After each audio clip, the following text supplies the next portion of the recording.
अस्सलामुअलैकुम वरहमतुल्लाहि वबरकातुहू। एक भाई ने नमाज के ताल्लुक़ से ये सवाल किया है कि छूटी हुई रकातें कैसे पढ़ें। यानी जब हम जमात के साथ नमाज़ पढ़ते हैं तो कभी कभार एक रकत, दो रकत, तीन रकत या फिर चार रकत छूट जाती है और क़ायदे में शामिल होते हैं। तो ऐसे में हम किस तरह अपनी बाकी रकातों को पूरा करें। नाज़रीन, नमाज का ये बहुत ही अहम और ज़रूरी मसला है। आज हर इंसान को ये मसला पेश आता है, आपको भी पेश आता होगा, और बहुत सारे भाई ना जानने की वजह से अपनी नमाज़ें ख़राब कर लेते हैं। तो छूटी हुई रकातों का मुकम्मल तरीक़ा आप इस वीडियो में समाअत करेंगे। वीडियो बहुत ही इम्पोर्टेंट है, आखिर तक देखें। चैनल पर पहली बार आएँ तो सब्सक्राइब करके बेल आइकन ज़रूर दबा दें। देखिए, जिसकी बाजमात नमाज में कुछ रकातें छूट जाती हैं उस मुक्तदी को मसबूक कहते हैं। नमाज के दौरान इमाम को जिस रुकन में भी पाए तकबीर तहरीमा कहकर मुक्तदी जमात में शामिल हो जाए। अगर पहली रकात का इमाम रुकू कर चुका हो तो तकबीर तहरीमा कहने के बाद सना पढ़ने की ज़रूरत नहीं है।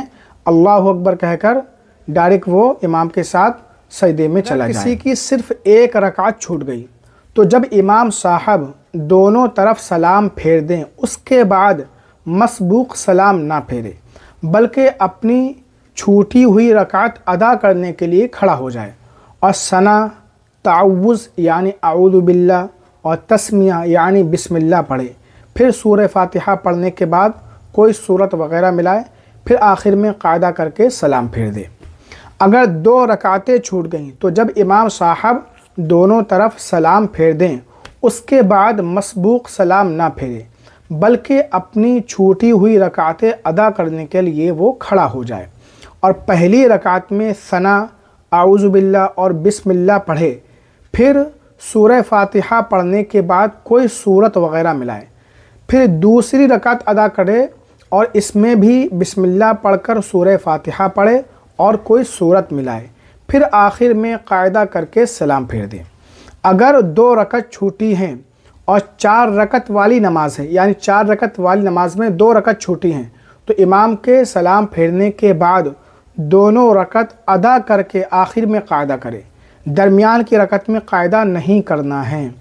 और अगर मगरिब की नमाज या रमज़ान के वित्र में दो रकत छूट गई, रमज़ान में जो वित्र जमात से पढ़े जाते हैं, तो पहली रकात अदा करके तशहुद में बैठे, क्योंकि ये मुक्तदी की दूसरी रकात है कायदे के एतबार से। फिर दूसरी अदा करके आखिरी कायदा करे, यानी दूसरी में बैठना है और तीसरी में भी बैठना है। यानी मगरिब या वित्र की नमाज में दो रकात छूटने की सूरत में तीन कायदे करना होंगे, एक तो इमाम के साथ और दो तन्हा। अगर तीन रकातें छूट गई हैं तो जब इमाम साहब दोनों तरफ सलाम फेर दें उसके बाद मसबूक सलाम ना फेरे बल्कि अपनी छूटी हुई रकात अदा करने के लिए वो खड़ा हो जाए और पहली रकात में सना, आऊज़ु बिल्लाह, बिस्मिल्लाह पढ़कर सूरह फातिहा पढ़े, फिर कोई सूरत मिलाए।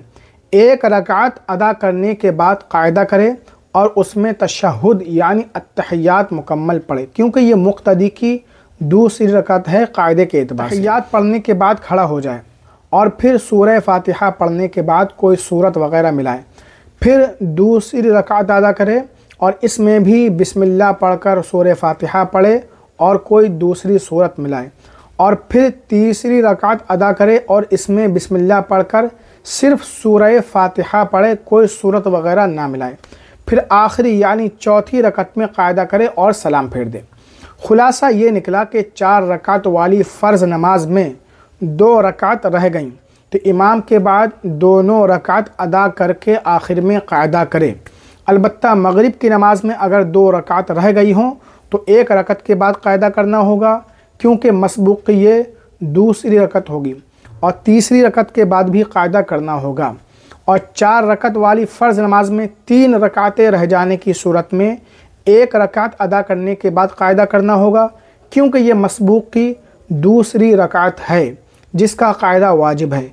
फिर आखिरी रकत में कायदा करना होगा और मगरिब की नमाज में तीनों रकात रह जाएं तो नमाज मुकम्मल अदा करना होगी, जैसे आमतौर से अदा की जाती है। उम्मीद है आप इस मसले को अच्छी तरह समझ गए होंगे और इमाम के साथ जमात में किस तरह शरीक हो, यानी जमात खड़ी हो चुकी है और इमाम ने क़िरात वग़ैरह शुरू कर दी है या एक रकात छूट गई तो जमात में किस तरह शरीक हों, सना पढ़ना है या नहीं पढ़ना है, कब कब सना पढ़ना चाहिए, कब नहीं पढ़ना चाहिए, ऊपर आई बटन में या इस वीडियो के एंड में आप देख सकते हैं। इस वीडियो को आप ज़्यादा से ज़्यादा शेयर करें ताकि जो भाई ये मसला नहीं जानते हैं इस मसले को सीखें, अपनी नमाज दुरुस्त करें। अस्सलामु अलैकुम व रहमतुल्लाहि व बरकातहू।